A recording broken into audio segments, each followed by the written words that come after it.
ဆက်ဆက်ယူအောင်လှလွန်းလို့အသက်ခံခဲ့ရတဲ့နာမည်ကြီးဆရာဝန်မော်ဒယ်မှာလေပရိသတ်တို့ရေဒီကဘာမှာလှလွန်းလို့အသက်ဆုံးရှုံးခဲ့ရသူကိုပြပါဆိုရင်ဒီမိန်းကလေးကိုလက်ညှိုးထိုးပြရမှာပါဒီမိန်းကလေးကမျက်လုံးပြပြတွေကိုပိုင်ဆိုင်ထားတဲ့မော်ဒိုက်သူလေးပါလှလွန်းလို့မော်ဒယ်ဖြစ်နေတဲ့ဒီမိန်းကလေးကိုစင်တင်ကျင်တဲ့အေဂျင်စီတွေကလည်းဝိုင်းဝိုင်းနေပါတယ်ဒါတွေမကသေးပဲဒီမိန်းကလေးကပညာရေးမှာထူးချွန်တဲ့ဆရာဝန်လောင်းလျာတယောက်ဖြစ်နေပါသေးတယ်ဒါပေမဲ့ဆက်ဆက်ယူအောင်လှတဲ့ဒီမိန်းကလေးကသူ့အလားတရားကြောင့်ပဲအသက်ဆုံးရှုံးသွားခဲ့ရပါတယ်ငယ်တုန်းရွယ်တုန်းအသက်20အရွယ်မှာဆုံးမသွားတာဖြစ်လို့မိဘတွေအနေနဲ့ရင်ထုမနာဖြစ်နေကြပါတယ်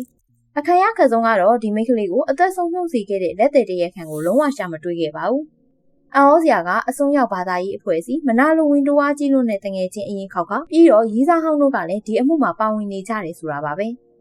ဒါပေမဲ့ဒီမိန်းကလေးအသက်ဆုံးရှုံးရတဲ့အမှုမှာလက်သည်တရက်ခံကိုပေါ်အောင်လို့မဖော်နိုင်ခဲ့ကြပါဘူးဘလို့ဖြစ်ပြီးဒီမိန်းကလေးကအသက်ဆုံးရှုံးသွားရတာလဲဒီအမှုမှာဘလို့လက်မဲကြီးတွေပါဝင်နေသလဲဒီအကြောင်းတွေကိုတင်ဆက်ပေးသွားမှာဖြစ်တဲ့အတွက်ပရိသတ်တွေဗီဒီယိုလေးကိုအဆုံးထိကြည့်ရှုဖို့ဖိတ်ခေါ်လိုက်ပါတယ်ဒီဗီဒီယိုလေးကိုမကြည့်ရှုခင်မှာပရိသတ်တွေ Best Media ကို Like and Follow လုပ်ပြီးတော့အားပေးသွားဖို့လည်းပြောချင်ပါတယ်ဆက်ဆက်ယူအောင်လှလွန်းလို့လှိုးဝက်စမ်းကျဲစွာလက်တယ်မပေါ်ပဲအသက်ခံခဲ့ရတဲ့ဒီမိန်းကလေးရဲ့နာမည်ကတော့ Raha Abdi လို့ခေါ်ပါတယ်မျက်လုံးပြပြလေးတွေကိုပိုင်ဆိုင်ထားတဲ့သူမကိုမိမချင်းကတော့မှလဲပြန်ငေးကြည့်ရပါတယ်1996ခုနှစ်မှာမော်ရိုက်မှာမွေးဖွားတဲ့သူမကဓာတ်ပုံလေးတစ်ပုံကြောင့်မော်ဒယ်တယောက်ဘဝကိုရောက်လာခဲ့သူပါပြီးတော့2016ခုနှစ်မှာဂုဏ်သိက္ခာကြီးမားတဲ့ God India ရဲ့မျက်နှာဖုံးမှာတော့ဖော်ပြခြင်းခံခဲ့ရပါတယ်ဒါပေမဲ့သူကဒီမော်ဒယ်ဘဝနဲ့နေမကျေနပ်ဖဲဆရာဝန်တယောက်ဖြစ်ဖို့အတွက်ကိုပါပညာကိုအပတ်တကုတ်နဲ့စူးစမ်းနေသူဖြစ်ပါတယ်အဲ့ဒီနောက်မှာသူကဘင်္ဂလားဒေ့ရှ်နိုင်ငံမှာရှိတဲ့ဘာသာရေးစေကောလိပ်တစ်ခုကနေပေးတဲ့ပညာသင်ဆုကိုရခဲ့တဲ့အတွက်တစ်သက်လုံးနေထိုင်ခဲ့တဲ့မော်ဒိုက်နိုင်ငံကိုထားရစ်ခဲ့ပြီးတော့သူမအိမ်မက်ကိုစတင်အကောင့်ထဲပေါ်ခဲ့လိုက်ပါတယ်သူတက်တဲ့စေကောလိပ်ကတမန်ရိုးကျစေကောလိပ်မဟုတ်ပဲဘာသာရေးနဲ့ရောရှက်နေတဲ့ကောလိပ်တစ်ခုပါဒါကြောင့်မော်ဒယ်တယောက်ဖြစ်ပြီးလွတ်လပ်တဲ့စိတ်ရှိတဲ့သူ့အဖို့အစပိုင်းမှာတော့အဆင်ပြေမနေခဲ့ပါဘူးဒါပေမဲ့ရောမရောက်ရင်ရောမလိုကျင့်ရမယ်ဆိုတဲ့စကားကြောင့်သူမလည်းအလိုက်တင်နေထိုင်ခဲ့ပါတယ်2019ခုနှစ်မတ်လ29ရက်နေ့မှာတငယ်ချင်းတယောက်သူ့အခန်းကိုလာလေပါတယ်ဒါပေမဲ့တကားပိတ်ထားတဲ့အတွက်တကားခောက်တယ်လို့နာမည်လဲအော်ခေါ်ပေမဲ့ပြန်မထူးခဲ့ပါဘူးဒါကြောင့်တကားကနေချောင်းကြည့်တဲ့အခါမှာမျက်နှာကျက်ပန်းကောင်ကိုပိုးပွားချီထားပြီးတော့ကျိုးဆွဲချပြီးတင်နေတဲ့သူ့ကိုတွေ့လို့အလန့်တကြားနဲ့တခြားသူတွေကိုပါခေါ်ပြီးတော့အထဲကိုဝင်ကြည့်ခဲ့ပါတယ်နိုင်ရွက်ခန့်အကြာကောလိပ်ရဲတွေရောက်လာတော့အခန်းတစ်ခုလုံးကဘာသဲလို့စားမှရှာလို့မရအောင်ရှုပ်ရှက်ခတ်နေခဲ့ပါတယ်သူ့ရဲ့အလောင်းကိုလည်းပန်ကာကနေဖြုတ်ထားပြီးတော့ပက်လက်ချထားတာကိုတွေ့ခဲ့လိုက်ရပါတယ်ပြီးတော့ရဲတွေကမိဘတွေကိုအတိပေးအကြောင်းကြားတာမျိုးမလုပ်ဘဲဆေးစစ်ခဲ့ပြီးတော့ကိုယ့်ကိုယ်တက်သေးတယ်လို့စေးစာရေးခဲ့ပါတယ်ဒါပေမဲ့အဲ့ဒီအမှုမှာလစ်ဟာမှုတွေအများကြီးရှိနေပါတယ်ပထမတစ်ခုကသူကမျက်နှာကျက်မှာတက်ဆင်ထားတဲ့ပန်ကာကိုပိုးပွားနဲ့ချီပြီးကျိုးဆွဲချတဲ့အကြောင်းပါတကယ်ကဒီပန်ကာမျိုးကအလွန်ဆုံးခံပေါင်ချိန်80လောက်ထိပဲနိုင်တာပါ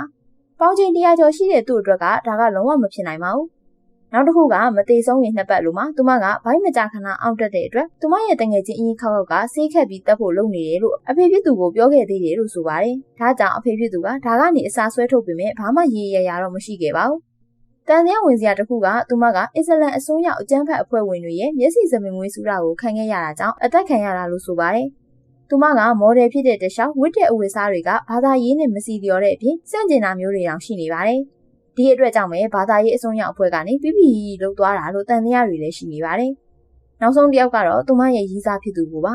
ရီးစားဖြစ်သူကလမ်းခွဲစကားပြောလို့သူမကကိုယ့်ကိုယ်တက်သေးသွားတာလို့လူတွေကထင်ကြပါတယ်ဒါပေမဲ့သူမတေဆုံးချိန်မှာအခန်းထဲတောက်လက်ဆကော်ဖီတစ်ခွက်နဲ့ဟင်းအိုတိုးတည်ထားတာကိုတွေ့ခဲ့ရတာကြောင့်ကောက်ခါငင်္ဂါကြီးအဆုံးစီရင်သွားခဲ့တယ်ဆိုတာဘလို့မှမဖြစ်နိုင်ပါဘူး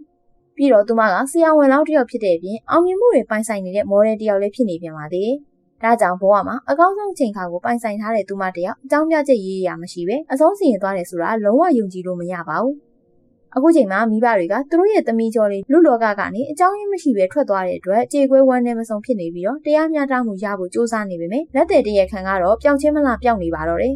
ပရိသတ်တွေကြည့်ရှုခဲ့ရတာက Best Media ကတင်ဆက်တဲ့လှလွန်းလို့အသက်ခံခဲ့ရတဲ့မော်ဒိုက်သူဆရာဝန်မော်ဒယ်တယောက်ရဲ့အကြောင်းပဲဖြစ်ပါတယ်ဒီဗီဒီယိုလေးကိုကြည့်ရှုပြီးတော့ပရိသတ်တွေဒီမှုခင်းမှာတန်တရားဖြစ်ပွယ်လူတွေနဲ့မှားယွင်းချက်တွေအပေါ်ဘယ်လိုမျိုးမှတ်ချက်ပေးကြမှာလဲပရိသတ်တွေရဲ့အမြင်ကိုကွန်မန့်မှာရေးသွားပေးဖို့ဖိတ်ခေါ်လိုက်ပါတယ်ဗီဒီယိုလေးကိုအဆုံးကြည့်ရှုပေးခဲ့ကြတဲ့အတွက်ကျေးဇူးထူးတင်ရှိပါတယ်ရှင်